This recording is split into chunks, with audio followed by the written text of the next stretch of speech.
मोगाच्यानो माणका मतयां आतां हांव तुमचे मुखार दवरतां.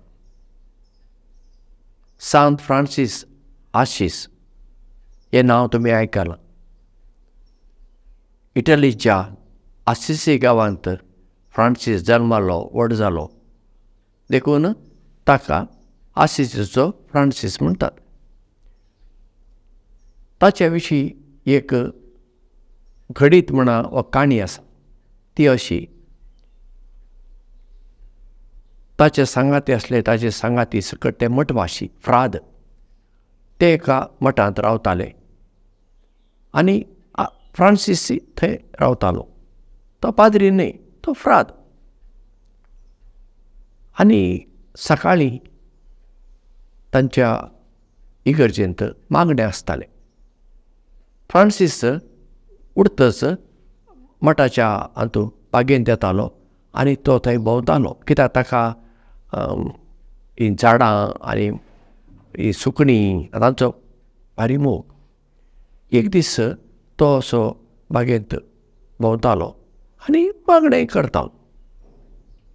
तेन्ना ताका थंयसर एका रुखा पोंदा एक सुकण्याचें बील दिश्टी पडलें. हें बील रुखार पडलां, आतां हें परत्यान गोड्ड्यारांत दवरूंक जाय अशें चिंतना मागण्या खातीर कपेलाची गांठ वाजली. आतां मागण्यांक वचूंक जाय. आतां बिलाक कितें करचें? थंय इगर्जेन व्हरूंक जायना. पूण तो हे वटेन ते वटेन पळोवंक लागलो. थंय ताका एक शेणाचो थापो दिसलो. गायेचें कितें शेण आसलें. ताणें कितें केलें, त्या पिलाक सुकण्या पिलाक त्या शेणान दवरलें आनी ताचे भोंवारी बरें करून शेण लायलें. म्हणल्यार त्या पिलाक आतां उडोवन वचूंक जायना. आनी तो हात धुलो आनी धांवलो इगर्जेक. आतां मागणें करूंक जाय. मागणें जातच परत्यान धांवन आयलो फाटीं. आतां पिलाक काडूंक जाय न्ही, पिलाक काडूंक जाय, नितळ करूंक जाय आनी गोड्ड्यारांत दवरूंक जाय. थंय येवन पळयतना कितें पळयतलो? शेणाच्या थाप्यांत सुकण्यां पिल ना, कुशीन पाखां पडल्यात. तेन्ना ताका कळ्ळें हें ताच्या बोकलान बकूल, तोय ताका मोगाचो. ताणें केलें म्हळ्यार वो इगर्जेन मागण्यांक गेल्ल्या वेळार हे सुकण्याचें पील आवाज करतलें आसतलें. थंय बकूल आयलो आनी बकलान शेणांतल्या माजरा पिलाक भायर काडून बरें खावन तो गेलो आसतलो. हें आतां नीज घडीत जावं येता वा काणी जावं येता, कितेंय जावं, हातूंतल्यान एक लिसांव आमी शिकूंक येता. कोण आमकां शेणांत घालता तो आमचो दुस्मान न्हय, आनी कोण आमकां शेणांतलो भायर काडटा तो आमचो इश्टी न्हय. आतां फ्रांसीस आसिसान ताणें सुकण्याच्या पिलाक शेणान दवरलें, कित्याक रागान दवरलें वय, मरूंक म्हूण दवरलें न्हय, मोगानच दवरलें. ताची राखण जावं दी, मागीर येवन हांव ताका सांबाळटलो म्हणून. आनी तो बकूल आसा ताचो, फ्रांसीसाचो, ताणें त्या पिलाक भायर काडलें. कित्याक काडलें? पील वाचूं दी, उपरांत गोड्डेरांत वचूं दी म्हूण काडलें ना, आपणाक खावंक जाय म्हूण ताणें भायर काडलें. म्हणल्यार आमच्या जिवितांत थोडे जाण आमची टिका करता जातीत. आतां टिका दोन तरांच्यो आसात. एक रचनात्मक कन्स्ट्रक्टीव, ते आमच्या फायद्याक आसात. आनीक आसात नकारात्मक निगेटीव, आमकां सकयल ओडूंक थोडे जांची टिका आसतात. कसल्योय जावं दी त्यो ते टिका करतात पळया, ते मनीस आमकां सकलाच उडोवंक करतात अशें आमी चिंतचें न्हय. कित्याक ते आमची जेन्ना टिका करतात तांतल्यान जायते बरेपण आमकां जावं येता. आमचे थंय खालतीकाय उरता, आमकां इल्लें चिंतून उलोवचें पडटा, आमचें जिवीत बदलून घेवचें पडटा, असो ताचो फायदो आसा. आनी जे कोण आमची स्तुती करतात, आमचें बरें उलयतात, ते आमचे इश्ट म्हणूंक जायना.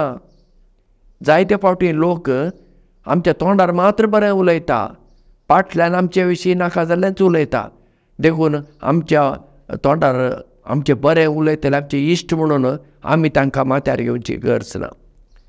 टिका जावं दी, स्तुती जावं दी, एकाच मापान आमी पळोवंक जाय अशें हांव म्हणटां.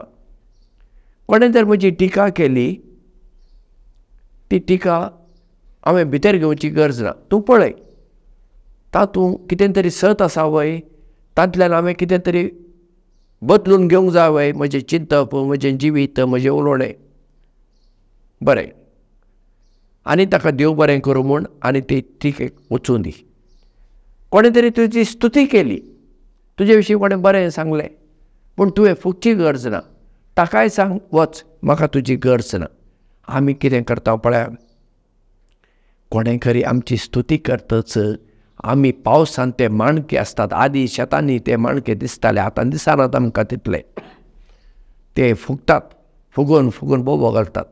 तशें आमी त्या माणक्या बरी फुगता. आनी कोणें तरी आमची टिका केली, आमच्या विशीं बरेंपण कितेंच उलोवंक ना, आमी सुकता बोंबिला बरी. बोंबील सुकलो बोंबील बारीक पळया. कोण तरी आमकां फुगयता आनी आमी फुगता, कोण तरी आमकां सुकयता आनी आमी सुकता. पळया कसलें आमचें जिवीत. अशें केल्ल्यान आमचें जिवीत खुशाल बरीत जायना, अर्था बरीत जायना. कोणें आमचे विशीं बरें उलयल्यार बरें, ती आमकां बँकांत वाड मेळ्ळ्या बरी, नाजाल्यार फॅक्ट्रींनी काम करतल्यांक बोनस मेळटा, नाजाल्यार तुवें म्युच्युअल फंडांत पयशे घाला तुका डिविडंड मेळटा, तशें म्हूण चिंतचें. तर कोणें आमचे विशीं बरें उलोवंक ना, आमी दुखी जावची गरज ना. कित्याक आमी जाणाव आमची देणी कितें, आमची ताकद कितें हें आमी जाणाव न्ही. आमी वावर करीत मुखार वच. म्हणटच स्तुती जावं दी, टिका जावं दी, तांचे आमी गुलाम जावचे न्ही, आशेवचेय न्ही. म्हाका लोकांक म्हजी स्तुती करूंक जाय म्हण अशें आमी आशेवची गरज ना. हांव इतलें काम केलें, एक कोणें तरी बरें उतर उलोवचें गी, कोणें कांय सांगलें ना पळय. नाका, तूं बरें काम कर, लोकांनी तुजें बरें उलोवचे खातीर न्हय, तुका जाय न्ही बरें काम करूंक, कर. त्या वेळार तूं खुशाल उरताय, तूं दुखी जायनाय. म्हणटच आमी टिका आनी आमची स्तुती एकाच बापान पळोवची मनशां जावया आनी आमचें जिवीत सदांच आमी खुशाल बरीत दवरुया. देव बरें करूं आनी मोग आसूं.